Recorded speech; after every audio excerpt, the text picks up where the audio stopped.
What triggered the roll for prestige? I'm sorry, what was that? What triggered the roll for prestige?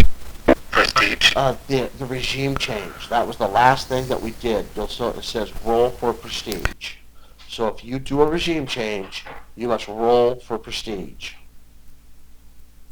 Now, now the next thing is, like I was telling you about, if you want to get out of there, let's say you're mired in there and you can't get out, then you would do a withdrawal.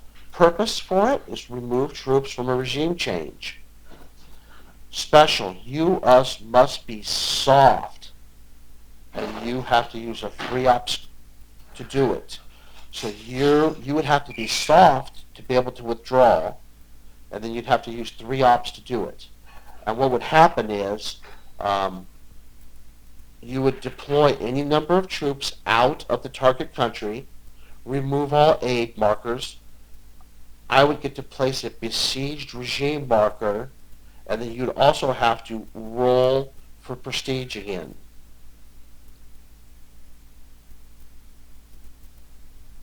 You only have one thing left, and it's really simple. What it is reassessment. The reassessment is you try to change your posture. So basically the target is United States, and what you want to do is you want to change from hard to soft or soft to hard. You must play 2 3-value cards. No reserves are allowed in this. So you got to play 2 3-ops, and then you can switch yourself. Very expensive to do. And that's everything that you'll be doing during the game. And I'll help you. During this game, I'll kind of go and say, okay, you might think about doing this, you might think about doing that. Now, I'll go over mine really fast, so you kind of have an idea. I recruit. And the way I recruit is I try to bring cells into the game. I can only go recruit into places where I have cells already there or cadres. Okay? You'll also see, take a look at the United Kingdom. Do you see that little REC3? What that means is that's a recruit number of 3. So if I have a cell or a cadre there, and I want to bring more cells over there, my recruit number is a 3, which means I need a 1, 2, or 3, and I will be successful. So if I played the 3-op card and wanted to recruit all 3 cells in the United Kingdom, I would roll 3 dice. Every one of those dice that is 3 or less, I would successfully place a cell in the United Kingdom. Travel. I want to travel that are already on the board. Traveling adjacent is free. I don't have to roll. It's automatic. If I want to travel someplace that's not adjacent, I have to roll against the number. So if I want to travel from Afghanistan to Iraq, and I played a 1-op card, and I only wanted to bring 1 cell into there, I would need to roll 3 or less. If I was successful, he made it. If I don't, he goes back up to the funding track.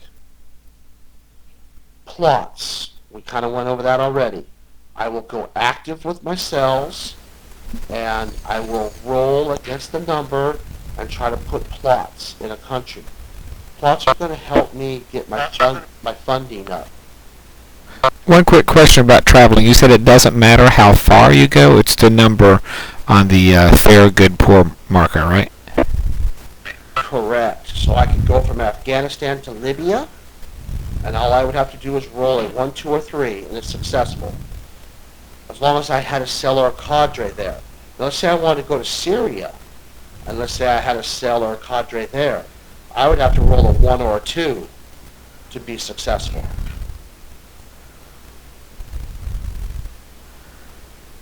I really need to study my jihad geography.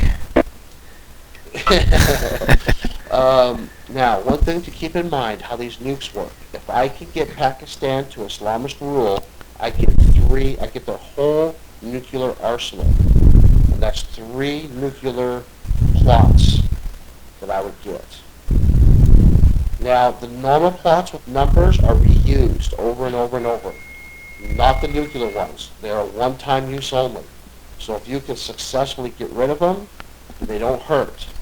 But once they either you got rid of them successfully or they go off, that's it. They're out of the game. There are 3 more nuclears up here above China, up here above Central Asia. And I get those by having cells in either one of Central Asia or Russia. You can see the skull and crossbones. That's what those stand for. If I get cells there, and there are event cards that let me attempt to try to get those, that's how I try to get those. There are also cards that block me from getting them, that you're going to want, hopefully you'll want to get. So that's how I get the nuclear arsenals.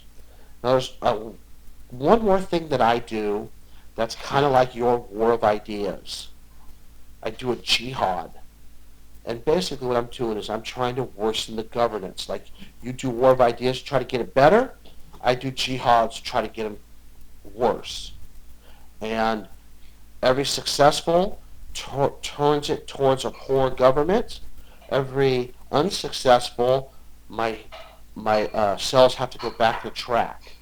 And for me to do a major jihad, that means I'm trying to turn it to Islamist rule. I must have, all cells must go active. I need to roll 2 successful die rolls for it to happen. I must have 5 more, the non-Islamist rule countries with 5 more cells than troops. So I have to have 5 more cells than you have troops to do a major jihad. And if I'm successful, it goes to Islamist rule. I get those victory points. If I miss it, then I will put a besieged regime. It's kind of like aid for you.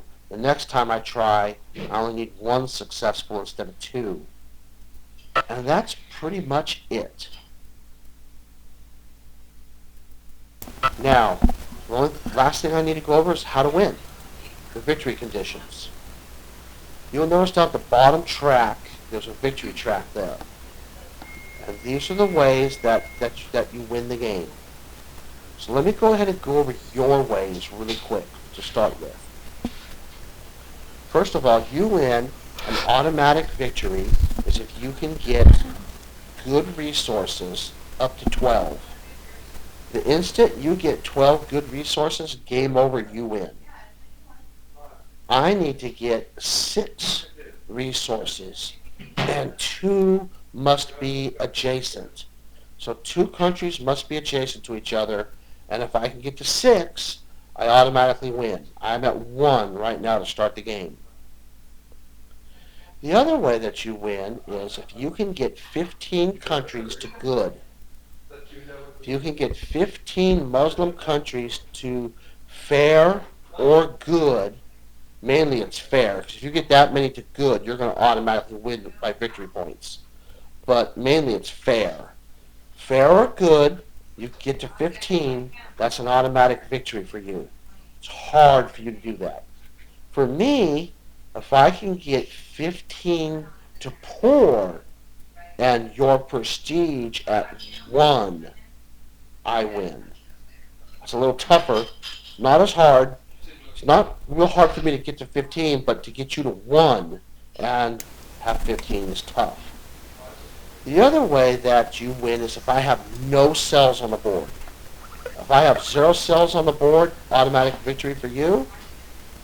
If I can drop a WMD into the US, that's an automatic victory for me. The other way is if at the end, and the game ends, we run out of cards, you must have twice as many resource victory points than I do to win.